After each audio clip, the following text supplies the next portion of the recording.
Joint Planning Commission is now in session. Roll call, please.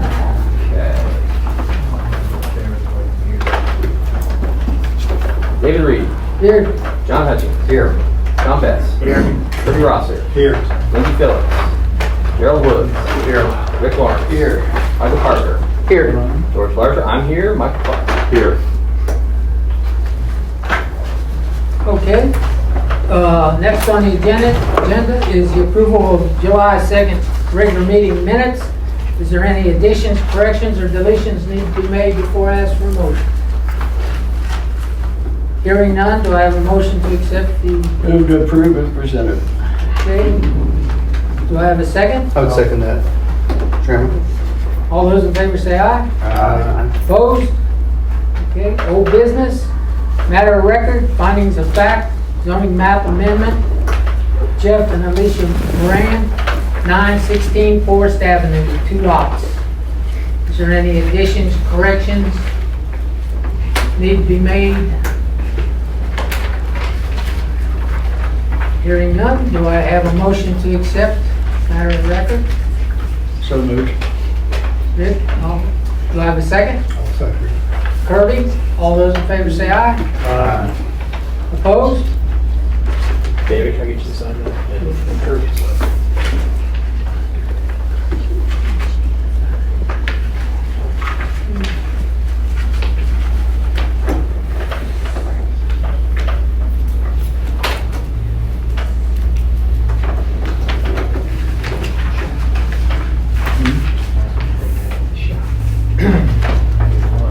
Next is matter of record, finding of facts, zoning map amendment, Elizabeth Knights, 621 West 2nd Street, 2 lots.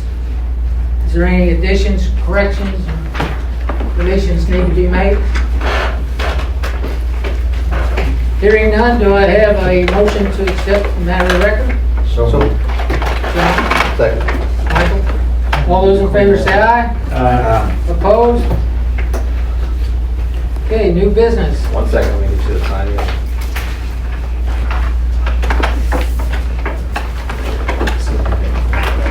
That's why I sent it to you in digital form.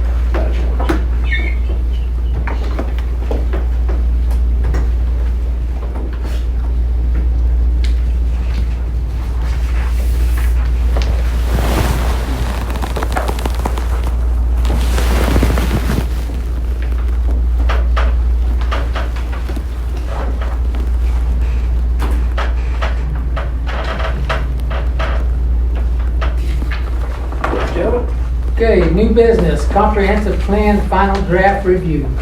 All right, everybody, you've had a link to a digital copy of the final draft Mark II from the website. It's been uploaded there, and you've had a physical copy since last week.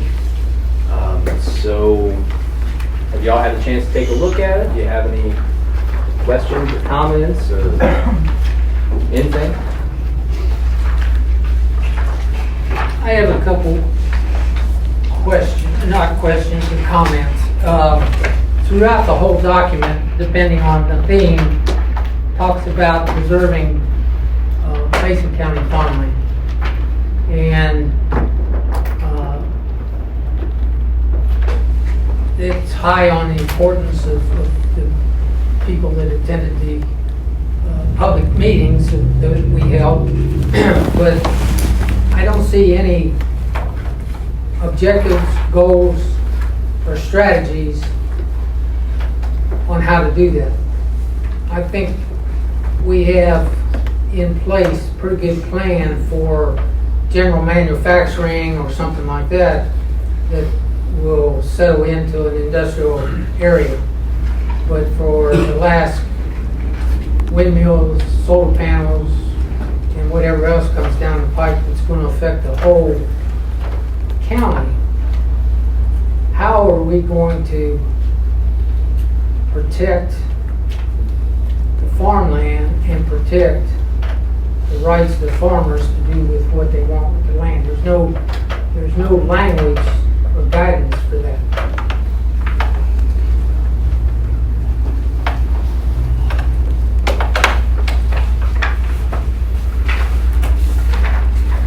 mean, the first objective, 6A, it talks about preserve soils that are considered prime or statewide importance for continued agricultural use whenever possible. I mean, really, if something's not addressed in here, it's kind of not supported, I guess. Does that make sense? Well, it was addressed at all those public meetings. I mean, that was the topic of, it didn't matter what side of the fence you was on, whether you was pro or con. We need some kind of guidance on what is going to be protected. Is it going to be a percentage of the farmland protected in the county? Or is it going to be, because when planning and zoning was started, people, I know the environment has changed with the double A, the bypass road, the expansion of various places throughout the county, but the people that designed this had industrial parks in mind and certain farmland designated as you say, holding areas for additional development. But why aren't we looking at industrial land for some of these new proposed businesses coming in? Do we need to, why aren't they looking at there and they're looking out into the county as opposed to looking at industrial areas? Because one of the things that was brought up out at college was Route 8 down towards Charleston Bottoms. You've got Spurlock, you've got inland, you've got infrastructure down there, and they're talking about bringing in a gas line and a water line. Why not expand down there where there's minimal impact on people as opposed to out where basically the town is starting to move? Well, under that objective, we do have to restrict significant conversion of prime farmland to farmland of statewide importance to any other use besides agriculture. But I guess I'm not familiar with what you're talking about because, I mean, that wasn't foreseen in the comprehensive plan because, I mean... Well, all throughout the comprehensive plan, it talks about protecting the farmland in Mason County. Right, I mean... And it also talks, and it also, it indicated that was high priority on the residents of Mason County. Sure it is. Our zoning already protects it. Yeah, I mean, you just But can't... it's being under attack. And it has been under attack, depending on which side you're on. I mean, I'm not pro or against. I'm just saying there needs to be some kind of guidance for out in the county, more language to give us some teeth behind it. I'm all for protecting farmland, but I'm also protecting the rights of individual farmers. If they want to participate in whatever's coming down the pipe, that's their business, not mine. Well, I can't do planning work without facts. I mean, you know, if there's something out there that's being planned, you know, it's not something that was foreseen in here. I mean, it's any significant land use like that. I mean, we deal with it like we did any of the other ones. We dealt with one 3 years ago. Another one was dealt. I know, and 10 plus I'm sure there'll be others come down. I mean, we have language in here to restrict significant conversion of prime farmland or farmland of statewide importance or any other use besides agriculture. So we do have language in there. I'd almost argue that that's overreach. I mean, I struggle with that because I feel that that's kind of like not letting us be as fluid as a certain circumstance may allow us to be at a given time. Restrict, I mean, we should be more descriptive and less prescriptive here, and I think that's just being a little too policy making instead of advising when it comes to restricting significant conversion of farmland. Well, I think there's flexibility there because it talks about restricting significant conversion.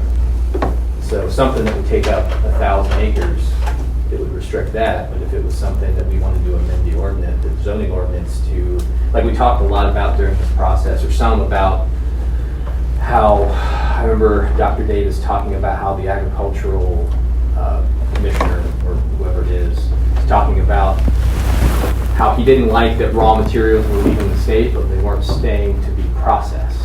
Where right now, with our zoning ordinance, basically processing them, you can grow them and you can harvest them, but processing is an industrial land use. So I mean, you know, if that was decided to change that in the ordinance so that you could do something like that, you know, that would be 50 acres here, 10 acres there. So I think that's the way I read it. Restrict significant conversion of prime farmland or farmland of statewide importance is in there to protect against these, you know, alleged significant land uses. And I think that the comprehensive plan, it's not a,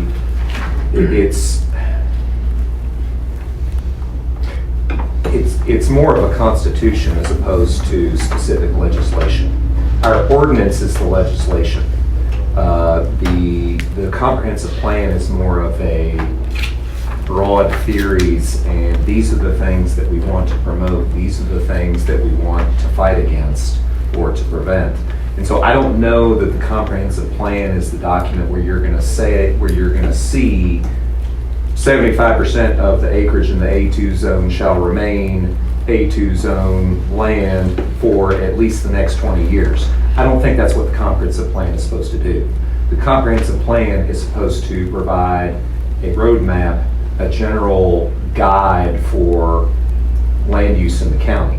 And I think that, to answer your question, as George said, theme 6, goal, farmland and farming will be preserved as a vital component of Mason County's rural community character. Objective 6A, preserve soils that are considered prime or of statewide importance for continued agricultural use whenever possible. Strategies, subpart 5, restrict significant conversion of prime farmland or farmland of statewide importance to any other use besides agriculture. That's pretty strong language, I think. And John, I think you read it the same way. And I think that's a setting forth of a lot of the sentiment that was received in all those focus groups that we did. And if you don't like it, you can change it. But I think that's pretty strong language that's responsive to your question.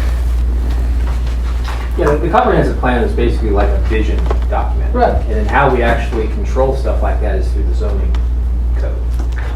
So it can guide what we might do if we keep the zoning code the same, or we amend it to make it stronger for or against any such land uses. I think that's how we do it. I mean, it helps to have language in here, and we do have some decent language in here for protecting it, which our zoning code kind of already does, or really already does. The way I was reading it, the interpretation was kind of like what Michael had mentioned, that, you know, it'd be hard to come up with, your example, the 75% of land would be zone X, Y, Z in a certain grade.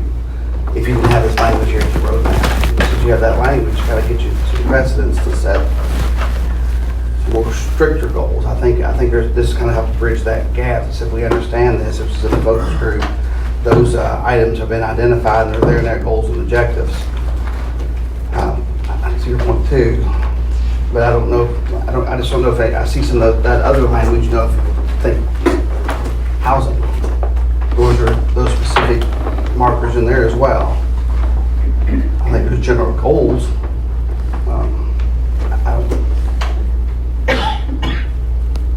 I mean, and the strategies, I mean, this document is designed, I mean, one of the reasons we hired Dr. Davis's organization was to make goals, objectives, and then strategies to do it. You know, something, a checklist you can do. But I mean, they're still going to be somewhat general, like, you know, restricting significant conversion of, you know, yada, yada, yada. I mean, what comes down to it, generally speaking, if any unforeseen land uses aren't dealt with, they're going to have to be dealt with, and that's going to involve public hearings, the public, and all that kind of stuff. So, the planning processes are state mandated. We can't and won't go around. Yeah,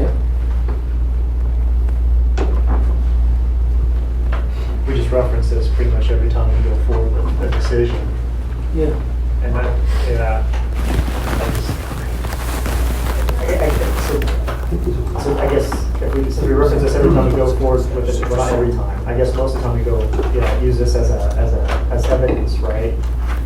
So if we were to ever go against this, if we ever contradicted this, would that be an issue? Well, the thing about a document like this, and it kind of comes up every once in a while when we talk about stuff, you can cite one part of it in support of an argument, and then you can cite another part of it against an argument. The Constitution there.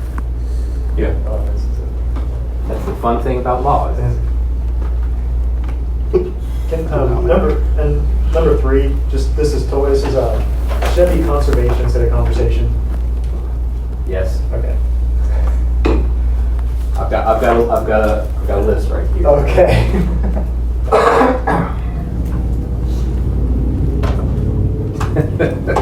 I think that the comprehensive plan is a setting forth of things that are important for the commission to consider in land use and planning. And some of those things can be contradictory. You know, it's not going to be a single unified document that says everything has to be in line with what we say. And it's all going to be uniform and homogeneous, and it's all one big happy puzzle. It's no, this is important, this is important, this is important, this is important. And it's balancing those competing things of importance. And one goal can be important and another goal can be important, but those goals can be contradictory. And so it's application of those different goals to specific situations when the commission is faced with a request to amend the map. That's where you all hear testimony and you weigh evidence and you consider it accordingly. That's why we're here. Yeah, If not, we wouldn't be here if we just went by. if everything was black and white, I wouldn't have a job. That ain't gonna happen. Yes, that's right.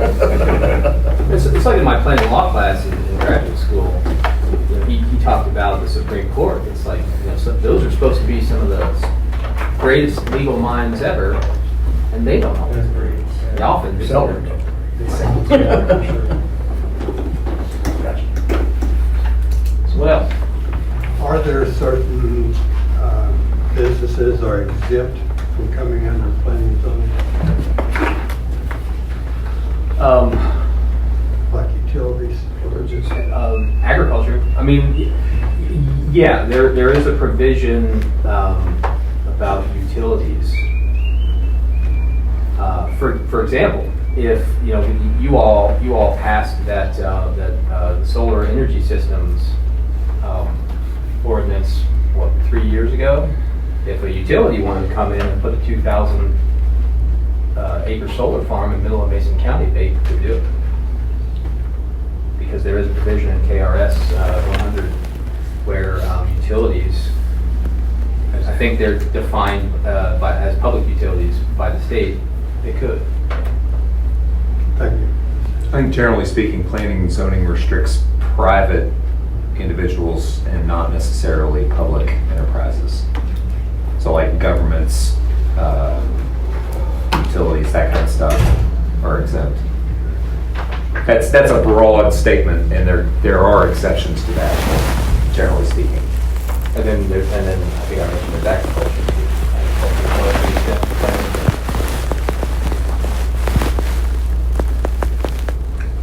Religious maybe too. Kind of. Understand. You can't discriminate against. Right. That's one of those where the devil is in the details. Okay. Well, and you know, we have an entry in the zoning code for churches. They're possible in a lot of places.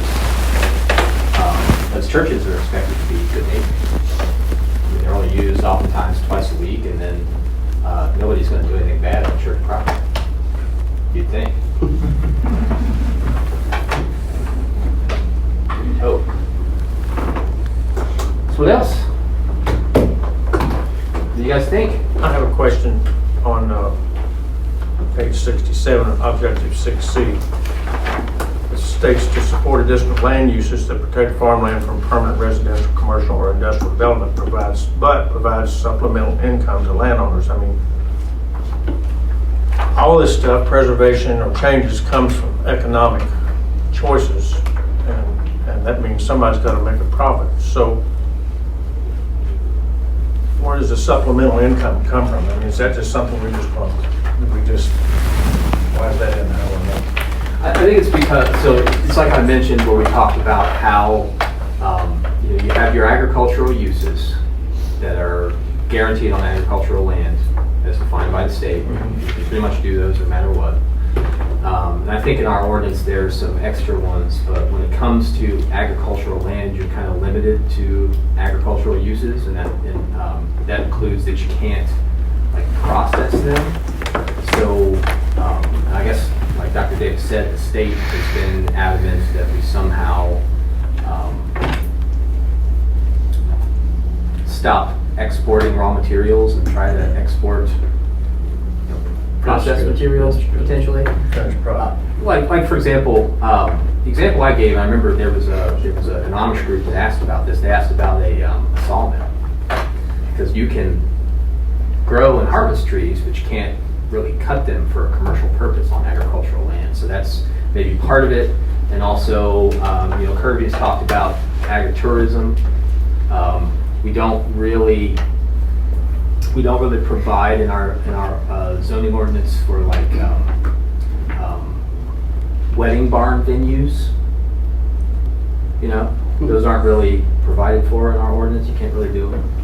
So that's not, just things like this where you're not chained necessarily to just agricultural land, because it was talked about a lot during the process is that trying to make a decent living as a farmer isn't that easy anymore.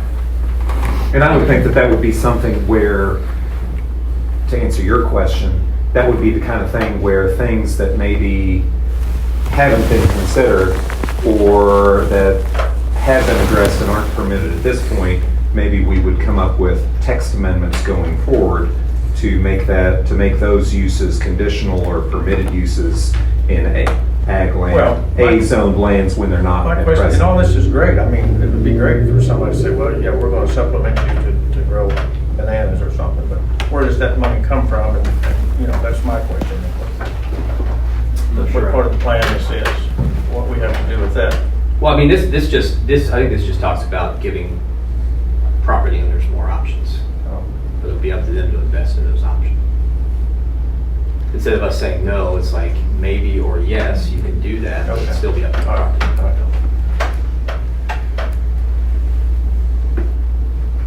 Anything else? Do y'all think? You happy with this? Earlier this week I went through and just found some. There really aren't substantive changes, but they're just they're grammatical or like conversation. This is a conservation.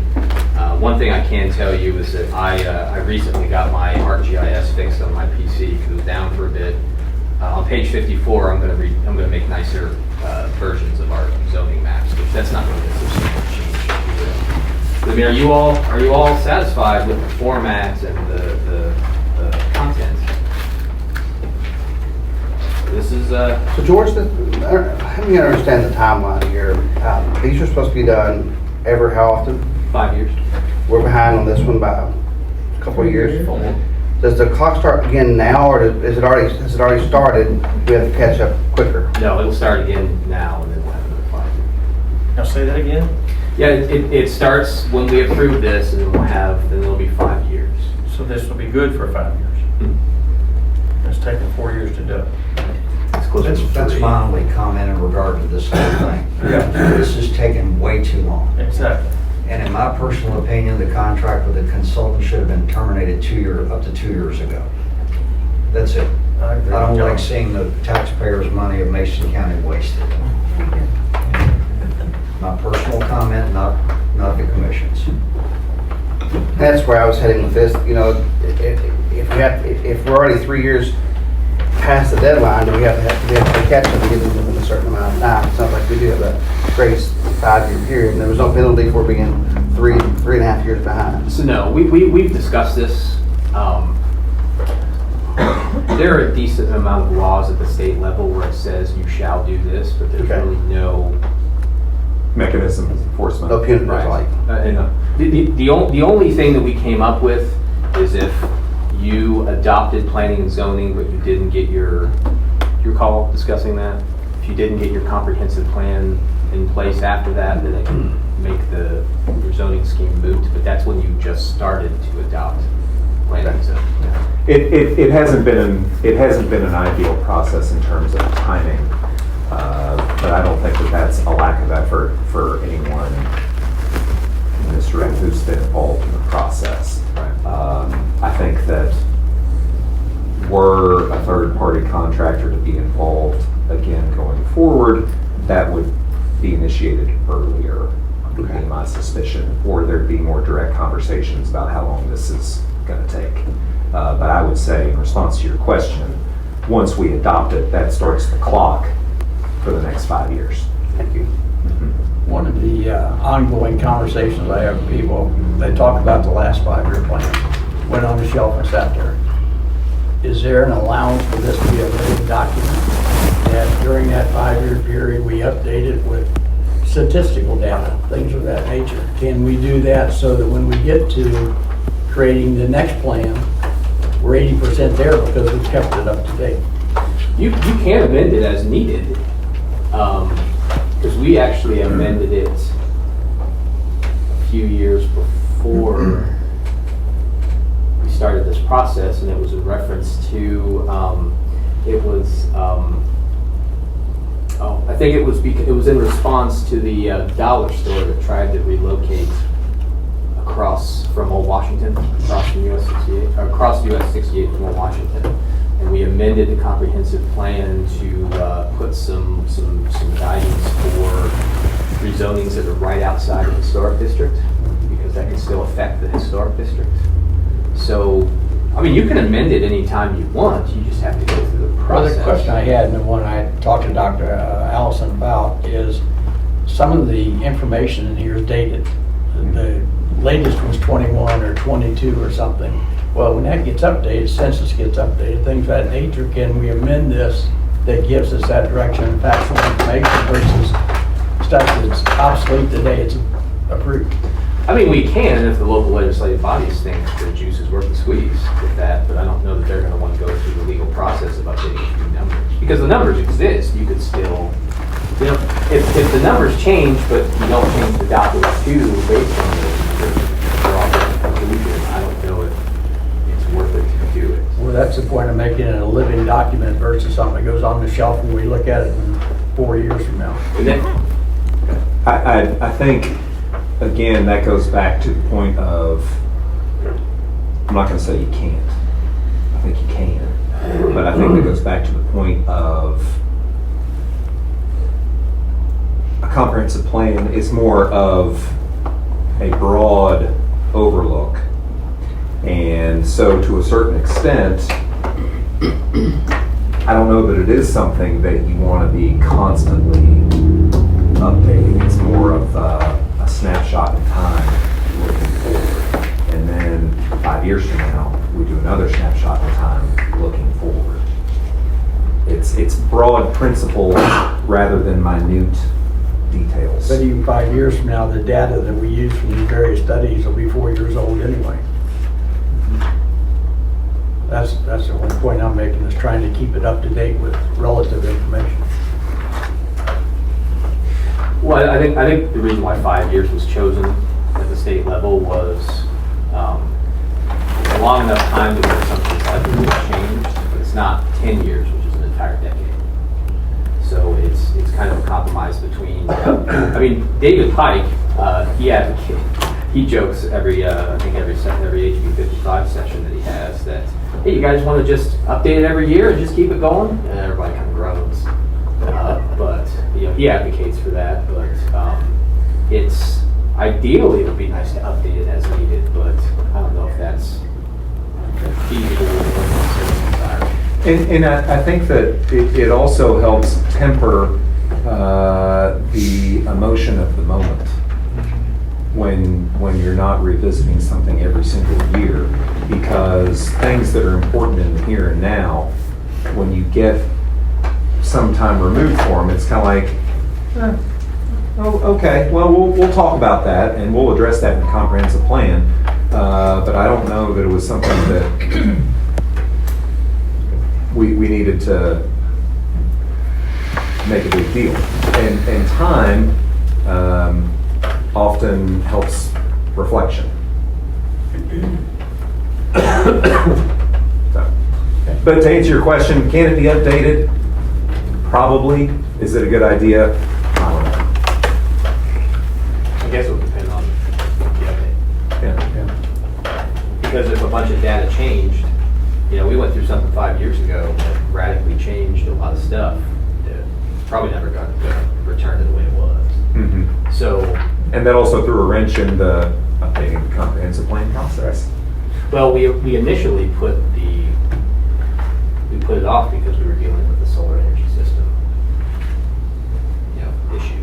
And actually, I remember the planning commission talking about that. Let's get that done, then we'll start comp plan. Good. Anybody else? So what do you think? You guys want to have a public hearing for this next month? Sure, why not? Sure, why not? So what would that entail? So basically, the community would send out to the community, and they would, Well, it's on the website. It's been there for So- a month. they would just review it and come to the next meeting or whatever, that's when the public hearing is held. We'll all be at the next meeting, and discuss it with them then. Is that basically where we're going with this? Yeah. Okay. Now, do you all want to have it in this room, or do we see about? I'd say Cox Building is probably more. I think the library. Library. Or library, yeah.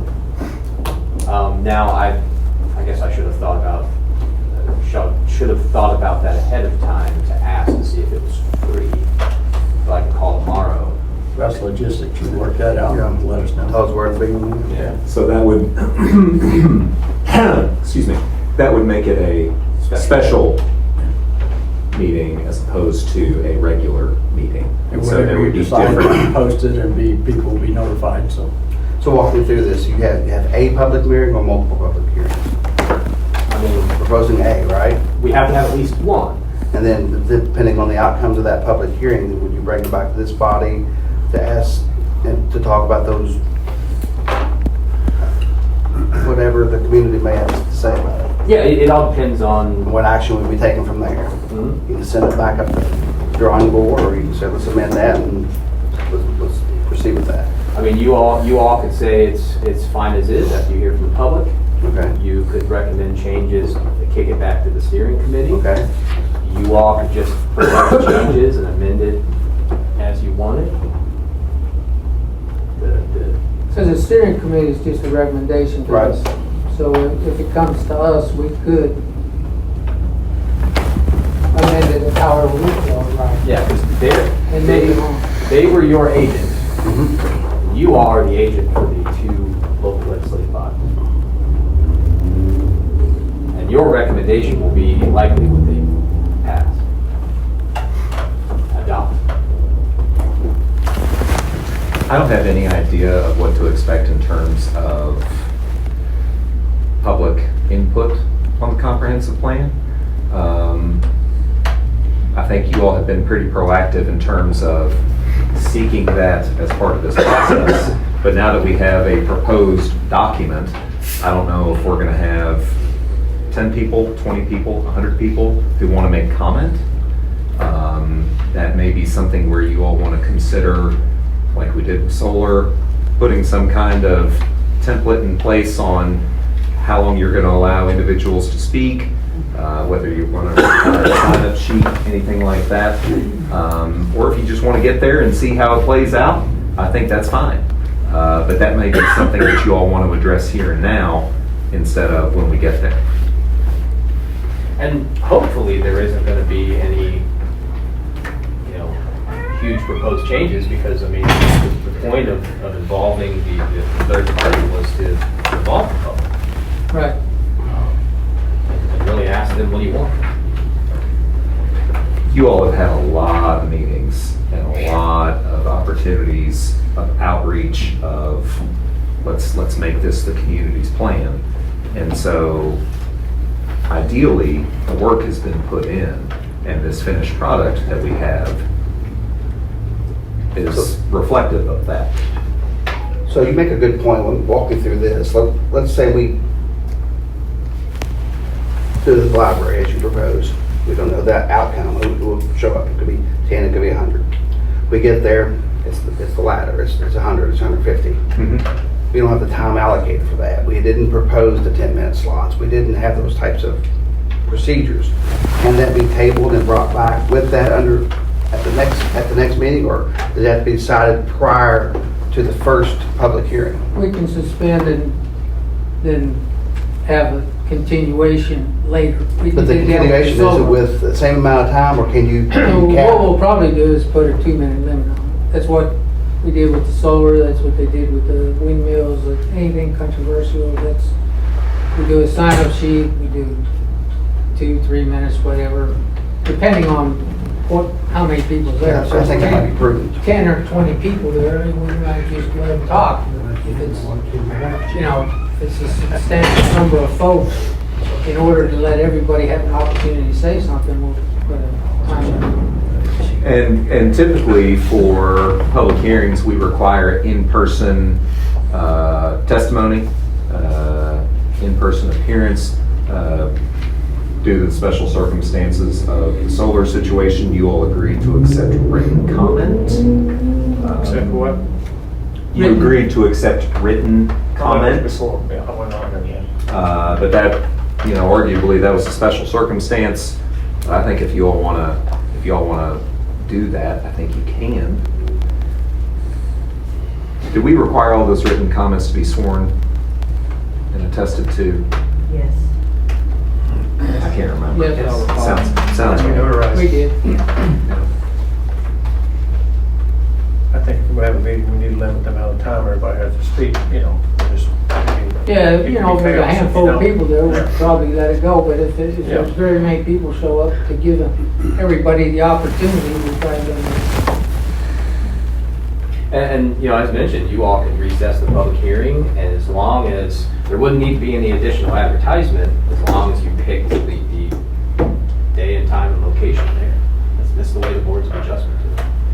And technically, you could too, if you had like a rezoning or something like this, or a zoning text amendment, or a zoning map amendment. I don't think you guys have ever done that.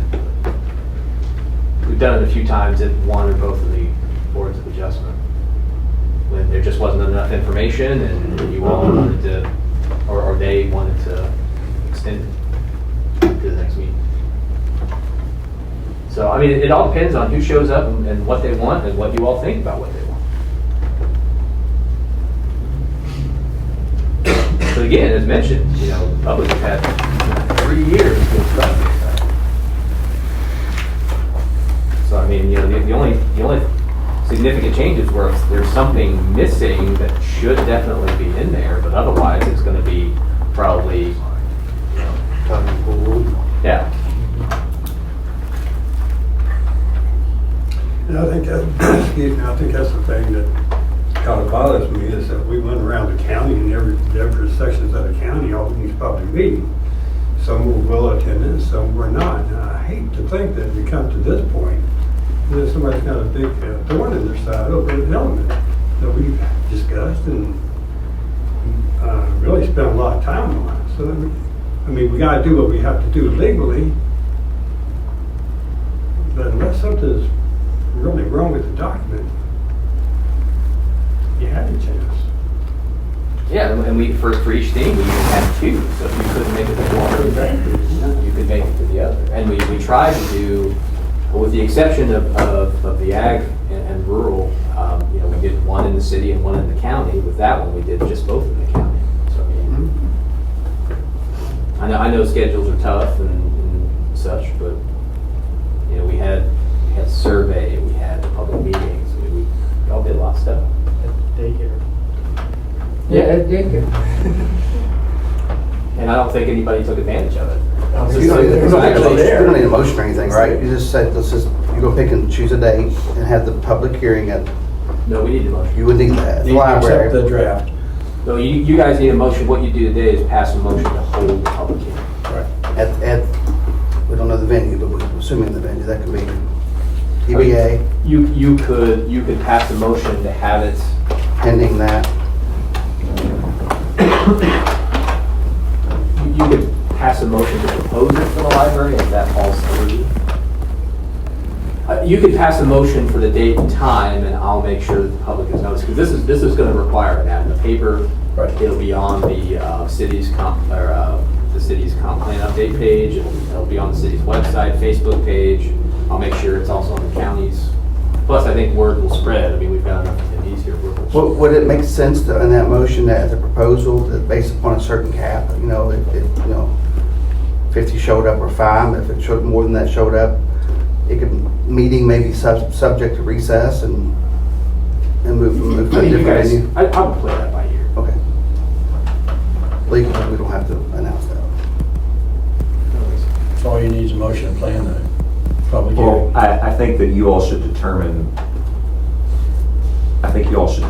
tonight whether you think it's appropriate at this time to put any kind of limitations on how long you're gonna allow people to speak. And if you don't want to put those limitations on, that's fine. I think we ought to put the limitations on, and if not very many people show up, amend it to drop that limitation. Well, I wrote up that procedure for public hearings. Couldn't they just adopt that at the beginning of the public hearing? They could, but I don't think it's a bad idea to do it in advance. I should have known that. I would've 3 brought it. minutes, no matter if it's one person or 100 people. Just put it in 3 minutes. Keeps it simple and clean that way. Yeah, I mean, Everybody's got equal opportunity. I haven't looked at it in a while because we haven't had a contested public hearing. Yes, the point I was trying to make is if it is no limit at the first meeting, we get so many people to show up, Right. and we have to recess that, and then the meeting's therefore are 10 minutes, that person 1 got unlimited amount of time, and person 20 got 3 minutes. Should that be stated at the beginning to make it fair? Yeah. That's what we need a motion to do, is Yeah. set whatever It's either time. no 2 limits minutes, or 3 some minutes, limits. whatever. Yeah, Get your voice around it. That's what you, I mean, we usually we have, I know in advance if there's gonna be something well attended. Either I know it's something that's controversial, or I get, people asking about it, and I assume a lot of people are gonna show up. So I usually bring that procedure that I wrote up in, 2017 or 2018. And it details all that stuff. Usually what the planning commission will do is adopt that either right before or right after we go into the public hearing. And I think it limits it to 3 minutes. We have either note cards or a sign-up sheet where people write their names down, and then the chairperson reads off the names in order. So that's all you guys want to do. But yeah, we will have it in advance to know, hey, there's 50 people here. Y'all get 3 minutes. Need a motion? I'll put it in the motion, but we'll have a public hearing at a set date and place. And those in attendance have 3 minutes to comment if they so wish. Support. Okay, so all right, so the date would be the next regular meeting. Third. Is the 3rd. Date, August 3rd, 5. September. September 3rd. Is it a special meeting or regular? It depends on whether or not it's here. Same time, 5:30. Now, I guess you could say the motion be at the library, and if that doesn't work, then just have it here. Can we just say place will be decided later? Or later date? But that'll be in your public notice anyway. Yeah. Plus we'll be notified, so. Right. Nobody left out. I'll go over there tomorrow and talk to Shelley or whoever. Okay. All right. Motion to call a question. And that would be, you want to just go ahead and say adopt the public hearing procedure?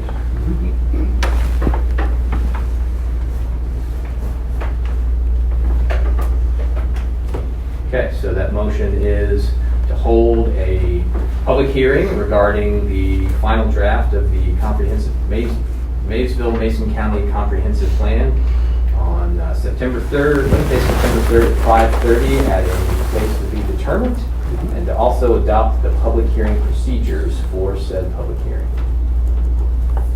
And first is Kirby and second is Rick Lawrence. All those in favor say aye. Opposed? Okay. Moving right along. All right. Qualified manufacturing homes, text amendment, proposal discussion. All right, so I didn't put this in your packets. I just gave it to you right at the beginning or right before the meeting. What I thought would be, Michael actually pointed out that I have to already amend it. In I3, that should be a P for some reason. I'm not sure why.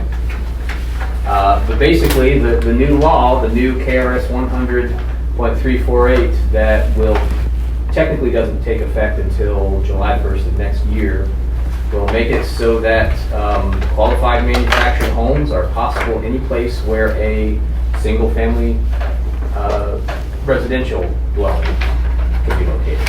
So basically, those P's, C's, and X's reflect what's in the ordinance for single-family dwellings. And the definition I came up with, I think it's probably best to do it this way. It basically just points to KRS 100.348. Because in case they amend it, I don't want to be amending the definition every time. So That's been adopted, and July 1st is the trigger date on it. next year, correct. And the reason why it's so long in advance is, I think I discussed this all with you all the last time we talked about this. They made a big deal about how you can regulate how they look, but you can't discriminate against them. So roof pitch is one of the things you can regulate, but you can't regulate roof pitches for these qualified manufactured homes unless you also regulate them for just normal single-family dwellings. So I think probably the larger municipalities might regulate all those things. The only thing in the list that we regulate are like setbacks and such. So we don't really need the extra time. We could just go ahead and amend the zoning text to just, this is going to happen, so we might as well just do it. But we can keep them out of the historic districts, and that's why it says the definition of manufactured home that meets all of the criteria and the requirements stipulated in KRS 100.348. Qualified manufactured homes shall not be installed in the downtown Maysville Historic Overlay District and the Old Washington Historic Overlay District, and may not be installed in private residential subdivisions with restrictions on manufactured homes. So you can keep them out of historic districts because manufactured homes aren't historic. And if you live in a neighborhood that was a formal subdivision at some point in the past, they might ban these, and so I assume legally those bans would also cover qualified manufactured homes, because they're still manufactured homes. Yeah, those are private restrictions, and those will generally be upheld.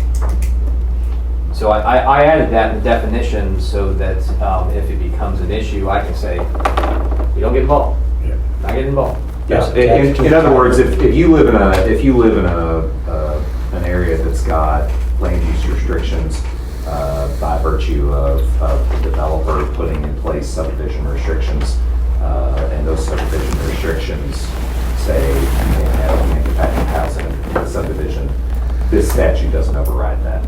But that's attached to the title, so people would be aware of it anyway. That restriction.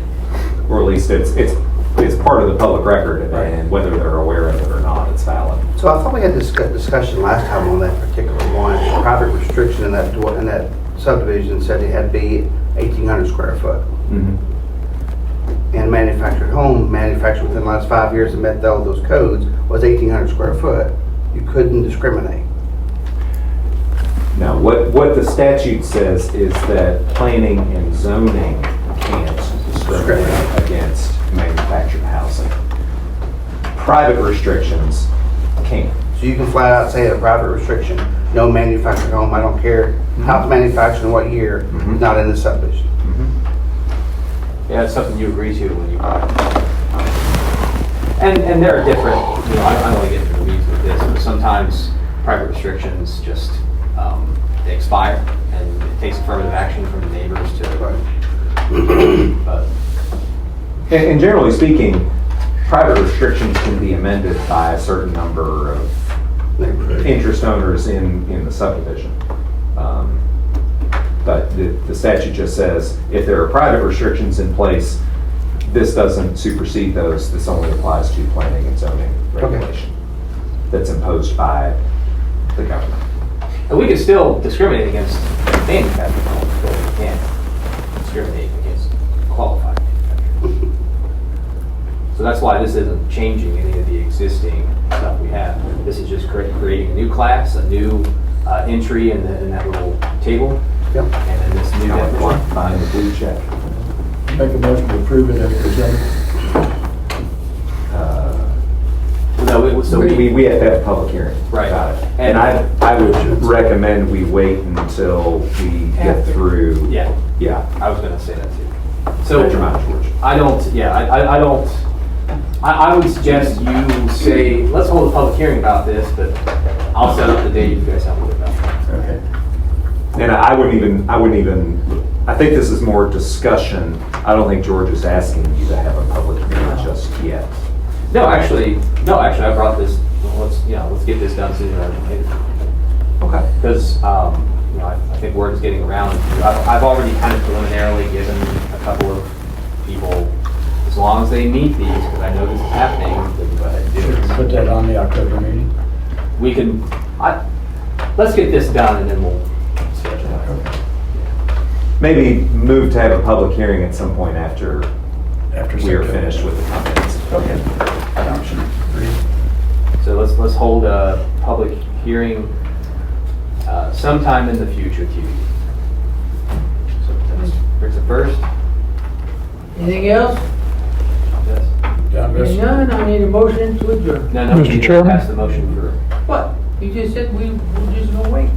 Well, let's go ahead and pass a motion, and then I'll schedule it when, probably when this is over. So we got a first and a second? I don't think we have to set a date, let's just, you guys approved it, and then I'll. Okay. Okay, do I have a motion to? So yeah. First and a second. All right, second. All those in favor say aye. Aye. Opposed?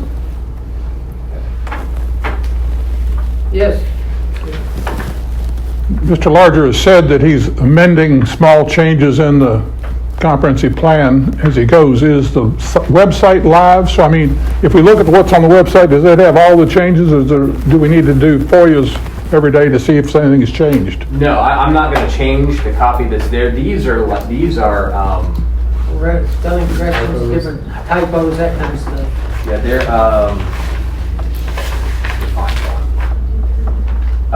this is a fragment sentence, and I don't like it. There should be an "and" right here. It's not substantive changes. But you said you were changing some maps too, didn't you? Yeah, I'm just gonna, And I'm we'll make gonna, them more detailed. yeah, I'm gonna Okay. make a prettier maps here, but it's gonna be the same information. This is a screenshot from the online map. It's like dark. And there's also a map too where,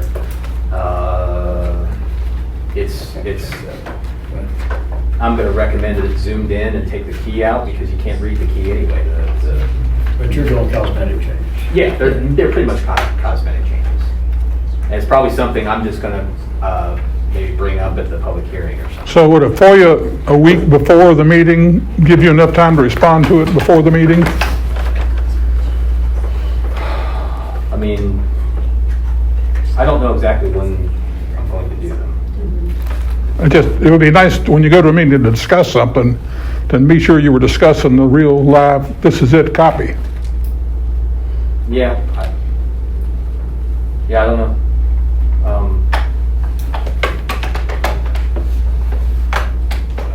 I don't know, maybe I'll just make the changes and then just make a new copy on the website or something. That'd be great. I mean, that's, I think it's what you Yeah.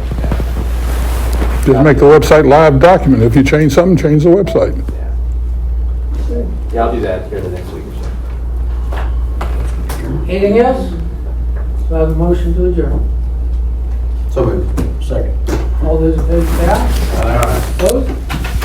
Thank you for coming.